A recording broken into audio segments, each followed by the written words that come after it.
ভাৰতীয় দলে পাকিস্তানক পুনৰ এবাৰ পৰাস্ত কৰিলে টি20 ৱৰ্ল্ড কাপত আৰু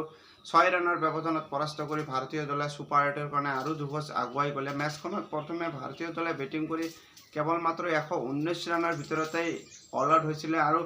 120 ৰানৰ লক্ষ্য আগত লৈ পাকিস্তান দলে কেৱল মাত্ৰ 113 ৰানতে থমকি যাবলগীয়া হয়। ভাৰতীয় দলৰ বলিং বিভাগৰ দমদাৰ প্ৰদৰ্শনৰ ফলতেই ভাৰতীয় দলে মেচখনত জয়লাভ কৰিবলৈ সক্ষম হৈছে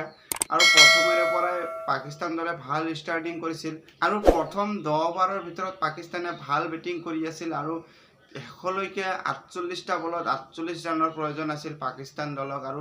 তেতিয়াই যেন ভাৰতীয় বলাৰসকলৰ দপদপনি আৰম্ভ হয় আৰু ওপৰ জুপুৰি এটাৰ পিছত আন এটা ব্ৰেক থ্ৰু দি আছিল ভাৰতীয় বলাৰসকলে। বিশেষকৈ ভাৰতীয় দলৰ ভিতৰত জসপ্ৰীত বুমৰাই যি আউটষ্টেণ্ডিং বলিং কৰিছিল সেয়া যেন একেবাৰে টপ লেভেল ক্ৰিকেট আছিলে আৰু বুমৰাৰ আগত সম্পূৰ্ণৰূপে ধৰাশায়ী আছিলে পাকিস্তানৰ বেটাৰসকলে। আৰু প্ৰথম মেচখনত জসপ্ৰীত বুমৰাই পাৱাৰ প্লেত বলিং কৰা নাছিল যদিও এই মেচখনত ভাৰতীয় অধিনায়কে জসপ্ৰীত বুমৰাক প্ৰথম পাৱাৰ প্লেৰ ভিতৰতে স্পেললৈ লৈ আহে আৰু পঞ্চম অভাৰত জসপ্ৰীত বুমৰাই আহি প্ৰথমতেই বাবৰ আজমৰ উইকেট লৈছিল আৰু পাকিস্তানৰ নাম্বাৰ 1 বেটছমেন যি পাকিস্তানৰ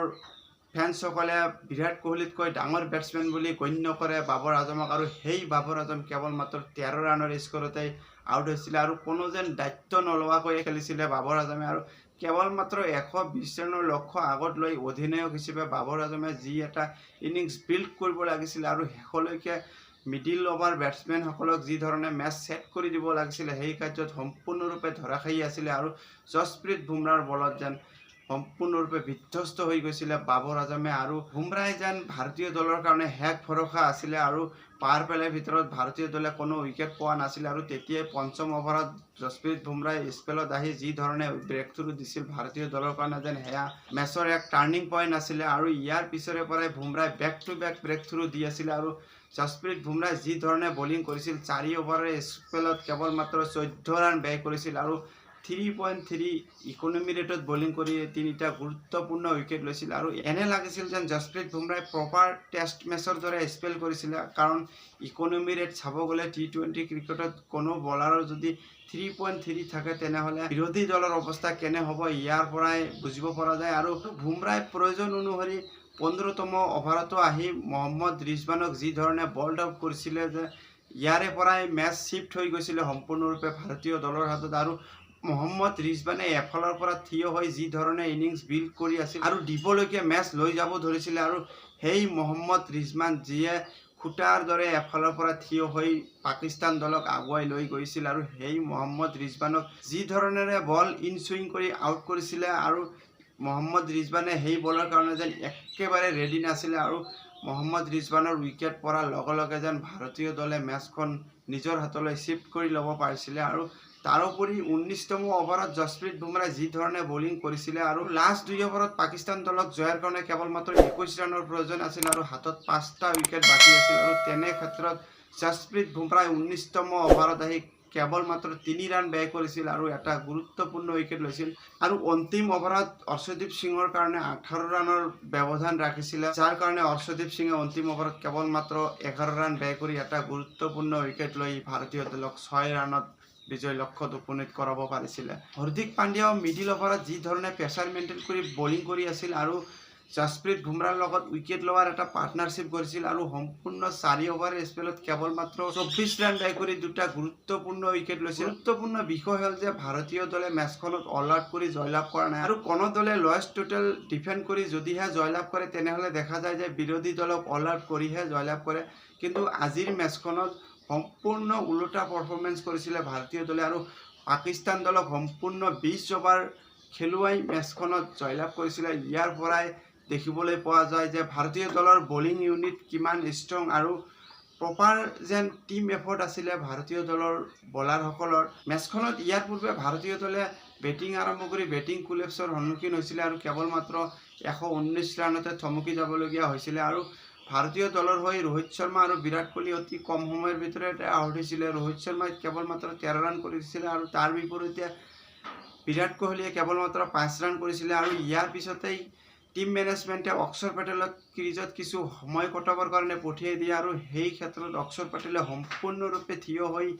ঋষভ পান্তৰ লগত এটা 39 ৰানৰ পাৰ্টনাৰশ্বিপ কৰিছিলে যাৰ কাৰণে ভাৰতীয় দলে মেচখনত সিচুৱেশ্যন অনুযায়ী ভাল এটা লেভেলত আহিব পাৰিছিলে আৰু অক্ষৰ পেটেলে 20 ৰানৰ এটা গুৰুত্বপূৰ্ণ ইনিংছ খেলিছিলে আৰু তাৰোপৰি ঋষভ পান্তে মেচখনত যি ধৰণে ইনিংছ খেলিছিল বেক টু বেক দুবাৰ তিনিবাৰকৈ জীৱনদান পাইছিল যদিও ঋষভ পান্তে 42 ৰানৰ এটা গুৰুত্বপূৰ্ণ ইনিংছ খেলিছিলে আৰু পান্তৰ এই ইনিংছৰ মূলতেই যেন ভাৰতীয় দলে 119 ৰান সংগ্ৰহ কৰিব পাৰিছিলে আৰু 119 ৰানৰ ভিতৰত পান্তৰ যদি 42 ৰান বাদ দিয়া দেখা যায় তেনেহ'লে ভাৰতীয় দলে 60-70 ৰানৰ ভিতৰতে অল আউট হ'লহেঁতেন আৰু ঋষভ পান্তে যি ধৰণে দায়িত্ব সহকাৰে খেলি লৈ গৈছিল আৰু মেচ ডিপলৈকে লৈ গৈছিল হাৰিছ ৰাউফৰ এটা অভাৰত বেক টু বেক 3টা 4 কোবাই ঋষভ পান্তে মেচ সম্পূৰ্ণৰূপে ভাৰতীয় দলৰ হাতত চিফ্ট কৰি লৈছিলে ভাৰতীয় দলে প্ৰথম 10 অভাৰৰ ভিতৰত 80 ৰানৰ বিনিময়ত 3টা উইকেট হেৰুৱাই ভাল এটা ষ্টেজত উপনীত হৈছিল যদিও পিছলৈ অন্তিম 10 অভাৰৰ ভিতৰত কেৱল মাত্ৰ 39 ৰান সংগ্ৰহ কৰাৰ বিপৰীতে 7টাকৈ উইকেট হেৰুৱাইছিল আৰু শেষৰ 10 অভাৰ যেন ভাৰতীয় দলে ভাল খেলিব পৰা নাছিলে আৰু মেচ ডিপলৈকে লৈ যোৱাৰ পিছত যি ধৰণে ডেথ অভাৰত ফিনিচিং দিব লাগিছিল সেই ক্ষেত্ৰত ফিনিচিং বেটাৰসকলে যেন ব্যৰ্থ আছিলে আৰু হাৰ্দিক পাণ্ডিয়া মেচখনত কেৱল মাত্ৰ 7 ৰান স্ক'ৰ কৰিছিলে শেষলৈ সম্পূৰ্ণ ভৰসা যেন হাৰ্দিক পাণ্ডিয়াৰ হাতত আছিলে আৰু হাৰ্দিক পাণ্ডিয়া পাকিস্তানৰ বিৰুদ্ধে সকলো সময়তে ভাল খেলে যদিও মেচখনত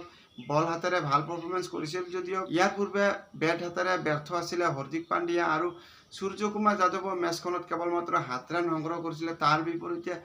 শিৱম ডুবে 9টা বলৰ সন্মুখীন কৰি কেৱল মাত্ৰ 3 ৰান সংগ্ৰহ কৰিছিলে আৰু ডুবেৰ ওপৰত যি আশা ৰাখিছিলে টিম মেনেজমেণ্টে সেই ক্ষেত্ৰত শিৱম ডুবে ব্যৰ্থ হয় আৰু চাবলগীয়া বিষয় হ'ব অনাগত মেচখনত ভাৰতীয় দলে যদিহে ছুপাৰ 8লৈ উপনীত হয় তেনেহ'লে নিশ্চয়কৈ ডাঙৰ দলৰ সন্মুখীন কৰিব লগা হ'ব আৰু তেনে ক্ষেত্ৰত ভাৰতীয় দলৰ মিডিল অৰ্ডাৰ বেটছমেনসকলে যদিহে দায়িত্ব সহকাৰে ইনিংছ বিল্ড নকৰে তেনেহ'লে ভাৰতীয় দলে বিপদৰ সন্মুখীন হ'বলগীয়া হ'ব আজিৰ মেচখনত ভাৰতীয় দলে বিপদৰ সন্মুখীন হৈছিল যদিও ভাৰতীয় বলাৰসকলে যি ধৰণে মেচ নিজৰ হাতলৈ চিফ্ট কৰি আনিছিলে সেয়া যেন একেবাৰে আউটষ্টেণ্ডিং আছিলে আৰু ভাৰতীয় দলৰ বলাৰসকলৰ যিমানেই প্ৰশংসা নকৰক সিমানেই যেন কম হ'ব আজিৰ প্ৰদৰ্শনৰ বলত আৰু ভাৰতীয় দলৰ প্ৰদৰ্শন এই ধৰণেই অব্যাহত থাকক ইয়াৰে আশা ৰাখি আজিলৈ ইয়াতে সামৰিলোঁ ভিডিঅ'খন চাই ভাল পালে লাইক আৰু ছাবস্ক্ৰাইব কৰিব ধন্যবাদ।